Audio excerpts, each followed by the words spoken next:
What's going on, everybody, and welcome to a brand new series on the channel. We are going to start playing some Planet Coaster. Yes!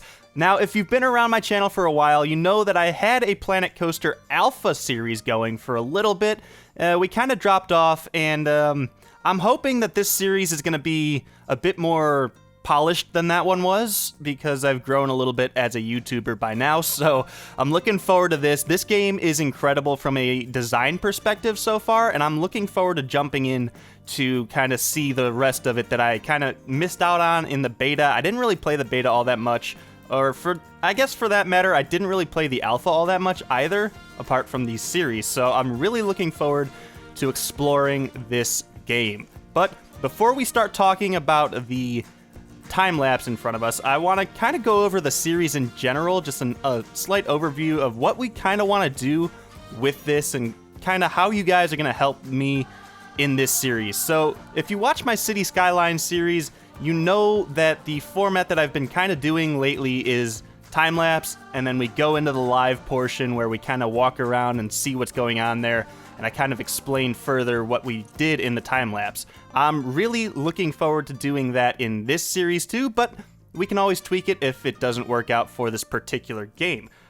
We are going to be playing this game in sandbox mode, but that doesn't mean I'm just going to start building everything and just kind of leaving the budget out of the picture. I do kind of want to maintain like a positive net income, I guess. I don't just want to like go all in here, but we are definitely going to design based on I don't know, we're gonna try to focus more on design, but I do kind of want to run the park as an actual park, so we'll keep that in mind, but we'll see how this kind of develops in due time. I also want to note that before we go into explaining what's going on in the time lapse, that I am in the comments going to be, or no, not in the comments, in the description of each of these videos, I'm going to be putting the link to the Steam collection that I have made for this series, so before I get a bunch of people asking if I can upload all of this stuff to the workshop, yes, they are going to be uploaded to the workshop. You guys can then download what we've built in the series and play it for yourselves and ride all the rides and all that kind of good stuff. So look for that in the description. That is down below. And yes, so what are we doing in this first episode? Well, every great park needs to have a great entrance. So that's the extent of this episode. It's yeah, we didn't get a lot done in this one, but at the same time, this isn't like City Skylines. Cities is like a macro level kind of builder. This is a very, very detail-oriented builder. So you're gonna get down to the nitty-gritty, and you can spend a ton of time on just one small portion of your park, and that's kind of what I did here. Now, I had probably about 5 or 6 hours worth of footage for this time lapse, and I am going to say that I don't think that everything I did in this video probably warranted 5 or 6 hours worth of gameplay, but there was a lot of trying to get back into this game, just kind of feel out the mechanics, and then from the alpha that I played up till now, there have been so many parts added that I had just got completely overwhelmed with just the options in the menu. Like, you can look on the screen right now. There are just so many different options to do, and I didn't know what's what. I didn't know what fit with what. So in my mind for this park, which is known as Cedar Flags, by the way, if you didn't notice already, I wanted to have this entrance, and I had a picture of it in my mind, and I spent like the first hour sitting there and trying to figure out how to make it, and it didn't happen. So what I ended up doing, and you can see this in the background, I actually went into the workshop and downloaded somebody's creation that kind of matched what I had in my mind. And so I've been taking influence from that creation, and a lot of the pieces, I just wanted to get a feel for like all of the pieces that fit together and look good together. And this creation, it's a train station, and yeah, it really matched the theme, and then I just kind of built off of that and just took that influence and kind of worked with it and molded it into what I was picturing. So in the end, this comes out fairly nicely, and I am very proud of it, but I do want to note that it is slightly kind of a little bit of a ripoff of the train station behind it. So in this series, I'm not really intending on placing stuff from the workshop Although, I don't know, we might do that. It depends on how it goes. I would really love to just custom build everything in this park on my own, with your guys' influence and help and suggestions, of course. But it never hurts to, I guess, draw some influence, especially because I needed a good starting point, and I really wasn't getting it. It's just kind of on my own. So this, I think, probably is one of the only times that you're going to see me put like a prefabbed asset or building down in the park. Moving forward, we're definitely going to be designing our own coasters. That's one of the things that I really love about these kind of games, and that I personally think I'm pretty good at, is designing coasters with kind of like a real-world feel to them. I don't go out and make the longest, biggest, tallest coaster ever just because I make it, you know? I want to have something that would probably be acceptable in the real world, even if it's, I don't know, still in a game.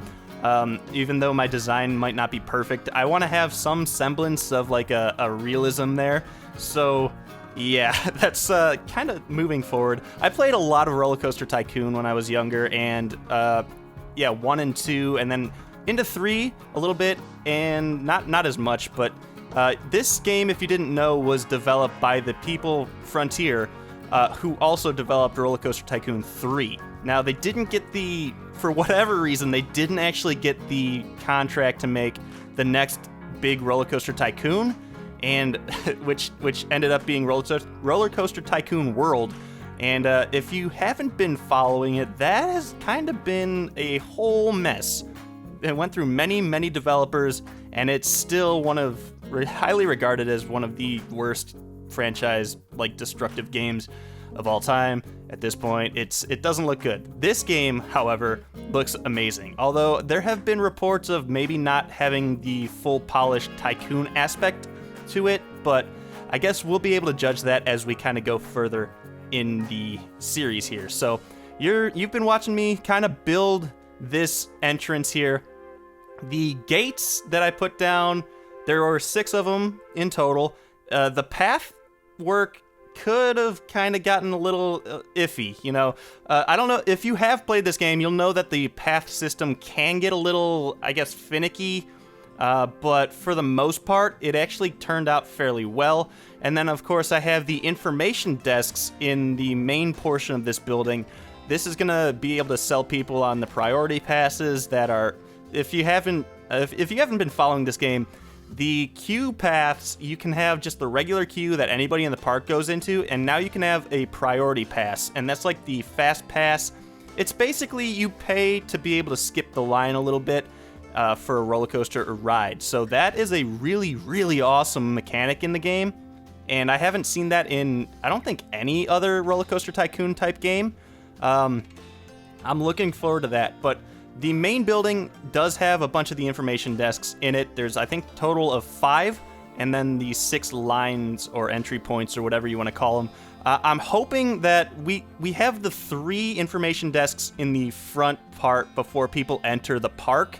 I hope those work out there. I'm not really sure. I didn't test it. I actually haven't opened the park yet because, well, there's nothing in the park just yet to have anybody come do or whatever. But yeah, we'll be checking that out probably in the next episode or 2. I don't know. I think the next episode we're definitely going to be building our first coaster, and I'm thinking about building a wooden roller coaster because, I don't know, I feel like parks generally have older coasters that are wooden because that's how they built them back in the day, and that's the only way they could build them. So I'd like to kind of draw that influence a little bit here, and I did want to mention that one of the other reasons that it took me forever to build this building was because I just couldn't, I don't know. This game has a little bit of a weird kind of building mode, and there's a lot of really, really good tools that you can use, like the duplication tool and just like the advanced adjustment tools that I kind of didn't realize I had at my disposal until probably midway through building all of this stuff. So in the future, we're going to be able to do, as I get used to this game, we're going to be able to build more, probably, in a lot shorter amount of time. So the episodes should, we're going to try to keep each episode to its own kind of project length, and we'll kind of go from there. But you're seeing me now decorate the entrance, the outside of the park, this would be, and just putting some bushes and foliage down, and I really, really enjoy how this came out here. And of course, we're gonna check that out, and you know what? The time lapse is actually ending now, so we are gonna go live, and we're gonna get our first live glimpse of Cedar Flags. Alright guys, so here we are at Cedar Flags. Now this is the entrance. Check it out. This is the Alpine region of the sandbox mode here. I had gone through a couple of the other ones, but I really wanted to kind of stay away from the desert theme for whatever reason this time. In the future, you know what, maybe we go ahead and in the next series we do a desert build or whatever, but this really, I love this map. I love this region. This is really awesome. If I kind of come out here, you can see something really unique about this is that the entrance is actually at the corner of the park. Now, I've never actually seen that in a theme park game. I've always seen the entrances kind of like dead in the middle of one of the sides. So this, it starts out extremely unique. And then if we come toward the back of the property, there's a really beautiful lake. Now, we can't build up to that lake, but we can get pretty close to it. And I feel like we're going to have some fun over in this region. Now, I'll go into kind of some of the future plans for this park as toward the end of this episode.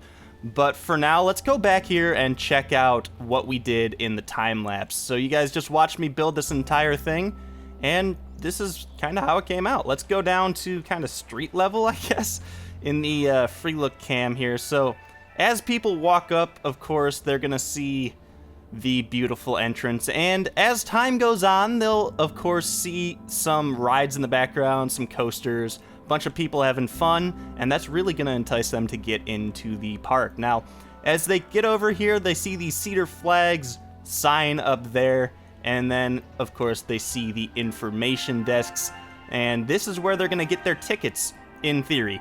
In actuality, they're going to go over there to get priority passes, and I think they just kind of go over to these gates if they want to get the actual tickets themselves. Now, there are, of course, speakers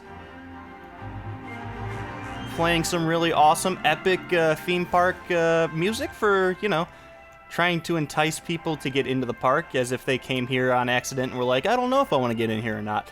But some of the buildings on the sides, now, I try to build everything, if you don't know this about me, with a purpose. And the purpose of these buildings, beside the obvious that they're hiding kind of some things like the restrooms over here and that kind of stuff, but in a theme park, they'd have some sort of front offices, and this is kind of what I kind of imagined these buildings to have. Some either maintenance rooms or just staff rooms, or maybe some staff dorms, and then, of course, the front office where all of the marketing department would be and all that kind of stuff.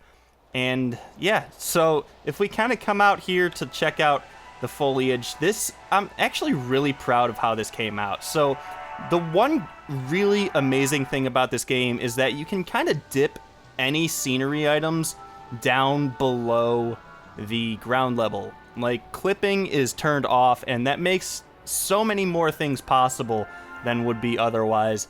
And you saw me kind of do that up here with these gates and stuff. These are actually kind of dipping below down here, but even so, it looks good from below, which is an added bonus. But I shrunk some of these bushes down, and then in the background you can see another tier of bushes, and that kind of gives it the impression that there's like double layers to all of this. And of course, the ground cover down here, very awesome. I used that a lot in the last park that I built in the Alpha Park, and I'm gonna stick to it here because it just fits so well. And actually, if you look under this, I don't know if we can dip down here like this. I guess we can. There is a ton of room underneath here. I guess you can't really see it here all that well, but there's just empty space because these bushes are actually floating. I don't know. They just appear as though they're on a different level, and that's the illusion that I wanted to create here. So, very cool. I'm going to actually speed the game up just a touch here so we can get in toward the dark. But before that happens, I kind of want to come back to the back part of the park. Now, we're going to be doing a lot of terraforming type stuff in here because it is awfully flat. But I do kind of want to have a hotel or something back here, even though hotels actually aren't in the game as like a functioning mechanic. We can always build a scenery, a piece of a building out of scenery parts that will function as a hotel, and I really want to have like a monorail kind of going through the entire park. So that's pretty cool. Let's look forward to that. But let's come back here and just check it out as nighttime falls. The lights in this game are phenomenal, and especially if you have a computer that can run the game, which I do, luckily. Just the lighting effects are great. We have a bunch of lights hidden underneath all of the bushes and stuff, but the beams of light still come through, which is great. And then, of course, we have a bunch of lights right under these pavilion-type overhangs, which shine down on the ticket booths. And we have lights all over the sign and everything, and a bunch of lights just shooting at the buildings to give that impression that this place is just, I guess, cared for, and it lights up and just tries to get all of those folks into the park like we've been desperately trying to talk about. So, yeah, I think that's about it as the morning abruptly comes through.